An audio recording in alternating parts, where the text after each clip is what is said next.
We've got some inspiration coming from a former NFL star this morning who is now tackling racism in his very own way. We're talking about Miles McPherson, who played in the NFL for 4 years for the San Diego Chargers, and during that time, he became a cocaine addict. Yeah, he's clean now and he's become a minister, and he's tackling racism by preaching peace. Hi, Miles. Thank you so much for being with us this morning. So glad to be here. Nice to see you. Thank you. And for everyone out there, Miles is pastor of Rock Church in San Diego. He's got a new book that's coming out, The Third Option. And Pastor, you have a very unique perspective on what's happening in our country right now with race. Your father and your son have law enforcement backgrounds. So please tell us what perspective you have to bring to this conversation. Yeah, we live in an us versus them culture, and you feel like you have to be one side against the other, whether it's for or against Black lives, whether for or against the police, Republican, Democrat. And once you're on one side, you become an adversary of the other side. The third option, which is the name of the book, is that we honor what we have in common because we all have more similarities than differences. We all love our food, our sleep, our family. We're all on a journey. And we all bleed red, and we're all made in the image of God. So if we focus on the things that we share, a lot of the things that we're now focused on, which is our differences, will fade into the background. All right, I'm going to ask you a big question here. How do you do that? How do you get there? I think it's a lot more simple than we think. When I played football from the age of 10 all the way up to the NFL with the San Diego Chargers. Guys came from all over the country, different backgrounds. For the most part, it was black and white. There weren't very few Hispanics. But we had one common goal, was to win the game. We had one common enemy, was the other team. We all knew that. So that was what we shared in common. And so if I meet you, you're a woman, you got short hair like my wife got short hair, you're from the East Coast, I'm from the East Coast. I mean, it's not complicated to find things that we have in common. And once we start talking, especially with people who are from different cultures, we realize that we have all these things that we share. We love our family. I mean, I imagine it, I don't know if you have kids, but when you go to take your kids to play soccer, you don't know any of those parents, but you have soccer in common. And next thing you know, we're all family because of that one thing. And so I think if we just look at people individually, give them an opportunity to share who they are. I call it in my book, having race consultations, not race conversations, where when I meet you, instead of judging you based on what I think, I'm going to allow you to self-disclose to me. It's like the lady in Central Park who was walking the dog, and the African-American guy asked her to put a dog on the leash. And she said, I'm calling the police, an African-American man is threatening my life. Well, she never let him disclose to her who he was. She had an assumption, and it was fact. So if we meet people and we allow them to disclose to us who they are, we're going to realize that we share a lot more things than we think.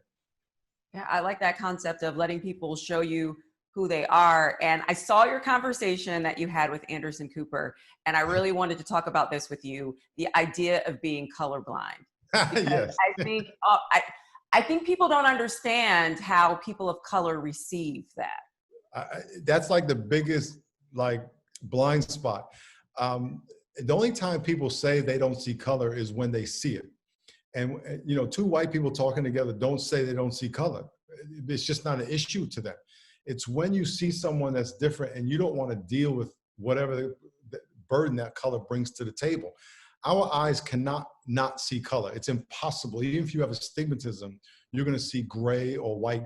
And if you close your eyes, you see black. So the whole notion that you don't see it is not true. It's impossible.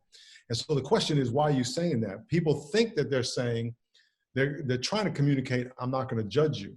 But really they should just say that and do that. But to ignore how God made me and to ignore this nice tan, cocoa, the light brown skin is an insult. It's like when people get a tan, no one gets a tan and then comes back from Hawaii and says, I don't want you to see it. They want you to see it.